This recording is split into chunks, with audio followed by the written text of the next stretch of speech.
Hello everyone, मैं हूं स्नेहा सिंह और आप सभी का स्वागत करती हूं मेरे इस यूट्यूब चैनल पर।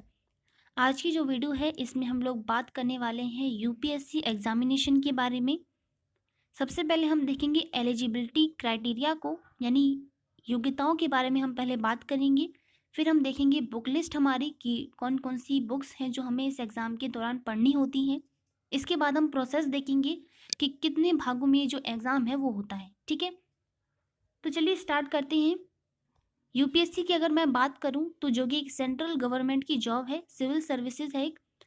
और फुल फॉर्म की अगर मैं बात करूं तो यूनियन पब्लिक सर्विस कमीशन, इसका फुल फॉर्म होता है union public service commission. Hindi में से संघ लोक सेवा आयोग कहते हैं। ठीक है, एलिजिबिलिटीज की मैं बात कर रही थी।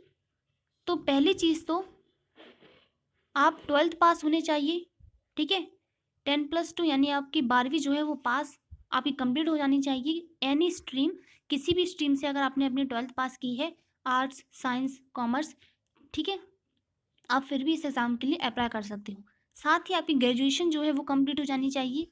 ठीक है, और अगर आपके पासिंग मार्क्स भी आए हैं तो कोई बात नहीं, फिर भी आप इस एग्ज़ाम को दे सकते हो। ठीक है, तो जब आपकी ग्रेजुएशन कंप्लीट होती है, मैक्सिमम आपकी जो एज है वो 21 वर्ष होती है। ठीक है, और 21 वर्ष ही आपको इस एग्ज़ाम को देने के लिए ज़रूरी है। ठीक है, यानी इस एग्ज़ाम को देने के लिए कम से कम आपकी 21 वर्ष ही होनी चाहिए।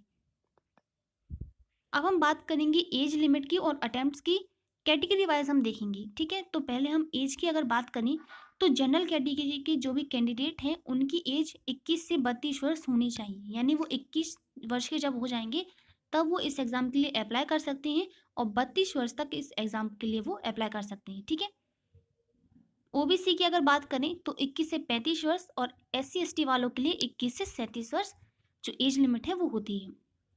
अटेम्प्ट्स की अगर बात करें यानी कितनी बार हम इस एग्ज़ाम को दे सकते हैं, तो जनरल कैटेगरी के लिए है 6 अटेम्प्ट्स, ओबीसी के लिए है 9 अटेम्प्ट्स, और SC ST वालों के लिए any number of attempts in the age limit. यानी जब वो 37 वर्ष के नहीं हो जाते तब तक वो कितनी बार भी इस एग्ज़ाम के लिए दे सकते हैं। ठीक है, लिखा है ना, any number of attempts in the age limit. Age limit के हिसाब से वो कितने भी अटेम्प्ट्स को दे सकते हैं। ठीक है, कितने भी अटेम्प्ट्स वो दे सकते हैं। तो ये हो गया एलिजिबिलिटी क्राइटेरिया। अब हम लोग देखेंगे बुक लिस्ट हमारी। Start from NCERT. तो जो एनसीईआरटी है 6th to 12th तक की जो एनसीईआरटी है वो हमें पढ़नी चाहिए। जब हम स्टैंडर्ड बुक्स को पढ़ते हैं उससे पहले हम एनसीईआरटी को कवर करते हैं। ये कंपलसरी है, लेकिन इसका कोई ऑप्शन नहीं होता है। ये एनसीईआरटी जो है वो हमारा सिर्फ और सिर्फ बेसिक क्लियर करने के लिए होता है। ठीक है, बेसिक क्लियर करने के लिए है, यानी जब हम स्टैंडर्ड बुक्स को पढ़ेंगे तो हमें दिक्कत ना आए। ठीक है, तो 6th to 12th एनसीईआरटी आपको पढ़नी चाहिए। ज़रूरी नहीं है कि आप सारी किताबों को पढ़ो। ठीक है, मोस्टली आप हिस्ट्री को कवर कर लीजिए, ज्योग्राफी को पढ़िए, पॉलिटी, और फिर 9th से आपकी इकोनॉमिक्स ऐड हो जाती है। ठीक है, तो इन सारी बुक्स को आपको पढ़ना होता है, और आपको एनसीईआरटी पढ़ने के लिए ज़्यादा टाइम नहीं लेना चाहिए। कम से कम 5 से 6 महीने आपको एनसीईआरटी को पढ़कर ख़त्म कर देना है। ठीक है, और ज़रूरी नहीं है कि आपको बहुत ही डीपली जाना है। इंपॉर्टेंट जो चीज़ हैं, ठीक है, जो समझने लायक हैं, वो सारी चीज़ों को आपको पढ़ना है। ठीक है, और अंडरलाइन उन्हें करना है। तो एनसीईआरटी जो है, जिस तरह से हम किसी शब्द को बनाने से पहले हम वर्णमाला को पढ़ते हैं, उसी तरीके से स्टैंडर्ड बुक्स को पढ़ने से पहले हम किसे पढ़ते हैं, एनसीईआरटी को पढ़ते हैं। ठीक है, और कहा जाता है कि अगर हम क्लास 12th तक की ज्योग्राफी को अगर अच्छे से कवर कर लें तो हमें स्टैंडर्ड बुक पढ़ने की ज़रूरत नहीं पड़ती। ठीक है, ज्योग्राफी की। तो एनसीईआरटी इतनी इंपॉर्टेंट है कि इसके बिना आपको स्टैंडर्ड बुक पढ़ने में थोड़ी दिक्कत आ सकती है। ठीक है, तो अब हम लोग बात करेंगे स्टैंडर्ड बुक्स के बारे में। तो पहली जो हमारी बुक है वो है भारत का प्राचीन इतिहास, ancient history of India. We know very well कि जो हिस्ट्री है, जो इतिहास है, हम उसे 3 भागों में बांट के पढ़ते हैं, है ना। प्राचीन इतिहास, मध्यकालीन इतिहास और आधुनिक इतिहास। हिस्ट्री में हम लोग बेसिकली क्या पढ़ते हैं, हम लोग पढ़ते हैं पाषाण काल के बारे में, है ना, सिंधु सभ्यता, हड़प्पा सभ्यता, है ना, 1857 की क्रांति के बारे में पढ़ते हैं, आंदोलनों के बारे में पढ़ते हैं। ठीक है, तो ये सारी चीज़ें हम हिस्ट्री में हमारी कवर हो जाती हैं। राइटर है प्राचीन इतिहास जो बुक है, राइटर है इसके रामशरण शर्मा। ठीक है, मध्यकालीन भारत, मेडिवल हिस्ट्री, इसके राइटर कौन है, सतीश चंद्रा है। इनके द्वारा ये जो बुक है वो लिखी गई है। ठीक है,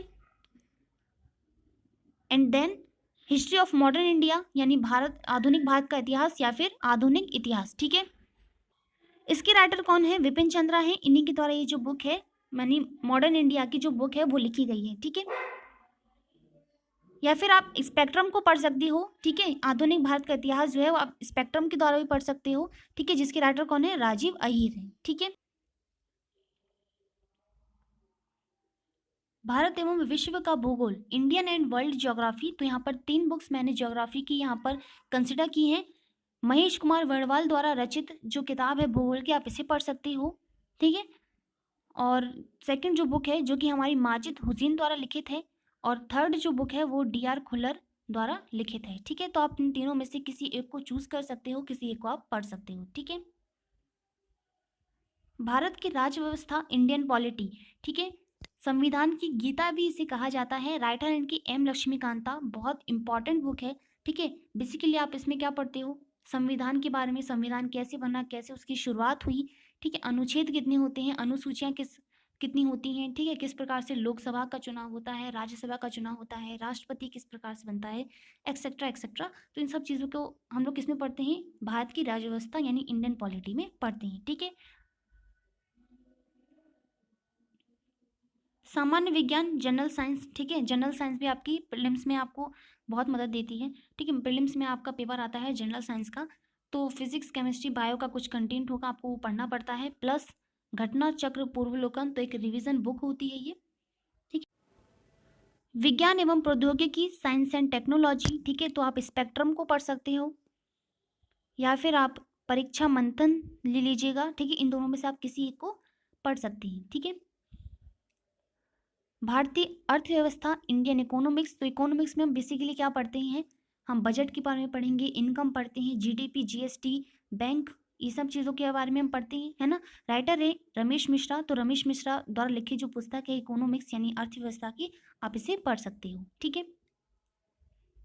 भारत की आंतरिक सुरक्षा, internal security of India, writer है इसके अशोक कुमार, ठीक है, अशोक कुमार। पर्यावरण, पारिस्थितिकी एवं आपदा प्रबंधन, ठीक है। नीति शास्त्र, एथिक्स, राइटर है इसके जी सुब्बा राव, ठीक है। तो बचपन में हमारे एग्जाम्स में एक और पेपर होता था जिसे हम लोग एनएस यानी नैतिक शिक्षा बोलते थे, उसी टाइप का ये पेपर होता है आपका, ठीक है।